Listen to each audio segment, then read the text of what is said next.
Bismillahirrahmanirrahim. Welcome to our YouTube channel Imdad Academy for different competitive exam.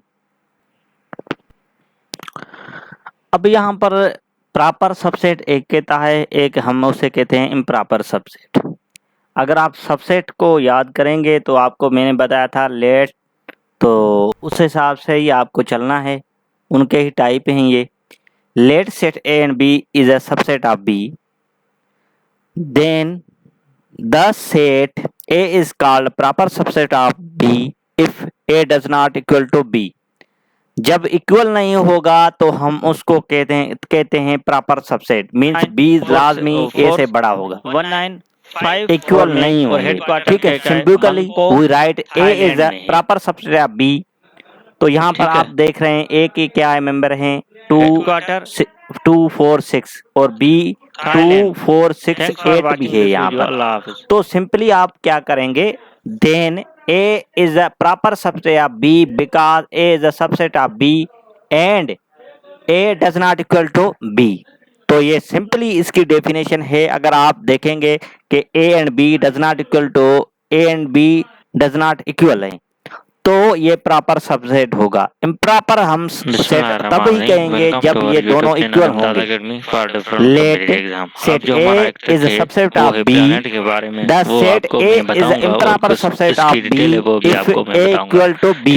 For example देखिए आप, A बराबर है 1 A B C and B equal to है set कौन सा है, set of first 3 letter of English alphabet. यहाँ पर गिवन है, यहाँ पर टेबुलर फॉर्म में गिवन है, यहाँ पर क्या है डिस्क्रिप्टिव फॉर्म में गिवन है। Set of first 3 letters of the English alphabet. एम से माय से देन ए इज से वेनस, ई से इम्प्रॉपर मेथड से मास, सबसेट ऑफ बी। तो इक्वल है बी के। तो अब यहाँ पर आपको सिंपली ये पता होना चाहिए। उसके बाद है पावर सेट। पावर सेट एक सिंपली है, आपको पावर सेट में मिडिल ब्रैकेट यूज होगी। एक अगर एम्प्टी साइड वाले पे एक ब्रैकेट और जो आप फिनिश कर रहे हैं सेट उसके पास दो ब्रैकेट होंगी, वो भी मिडिल ब्रैकेट शामिल नहीं है। जो तो ये आपको सिंपली मैंने आपको बताया, जैसे the set of all subset of set A is called power set of A. It is noted A P A, means अगर यहाँ पर बी सेट गिवन होगा तो पी बी करेंगे। अब अगर पावर सेट ऑफ एक्स होगा तो हम यहाँ पर पावर सेट पी जुपिटर जो है सबसे एक्स लिखेंगे। ठीक है, सिंपली आपको ये ए गिवन है तो पावर सेट ऑफ हमने ए किया।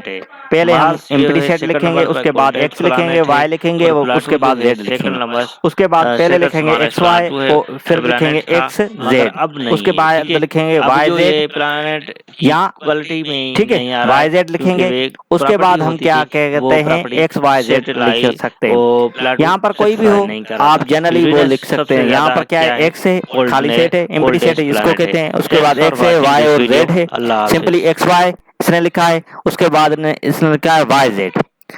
यहाँ पर आप वाई जेड ना लिखें तो वाई एक्स वाई, तो एक्स वाई एक्स जेड भी लिख सकते हैं। ठीक है, फिर उसके बाद वाई जेड आप लिखें, उसके बाद एक्स वाई जेड। सिंपली आपका ये power set of non empty set is a non empty.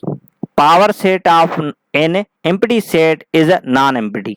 ठीक है, ये आपको याद होना चाहिए। एक स्टेटमेंट एमसीक्यू जो हमारे निकलते हैं इससे ही निकलते हैं। यहाँ पर है सिंगलटन और यूनिट सेट भी हम कहते हैं। ये नहीं आता, जो बेसिक मैथमेटिक्स थी या पहले मैथमेटिक्स जो होती थी अब उसमें नहीं होता था ये।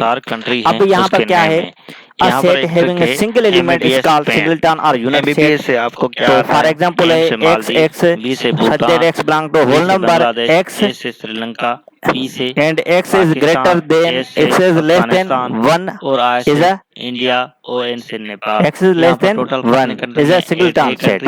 जो आपको ठीक है याद होने चाहिए।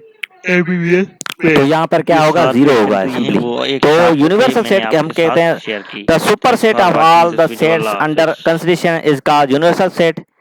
Super set of all the set under consideration is called universal set. It is denoted by you. यहाँ पर आपको यूनिवर्सल सेट और यूनियन में थोड़ा बहुत डिफरेंस होगा। अगर देखेंगे कि यू की जो ऊपर वाली साइड है थोड़ी जो बहुत है वो उसको निशान होगा। ठीक है, बाकी यूनिवर्सल सेट में वो नहीं होगा।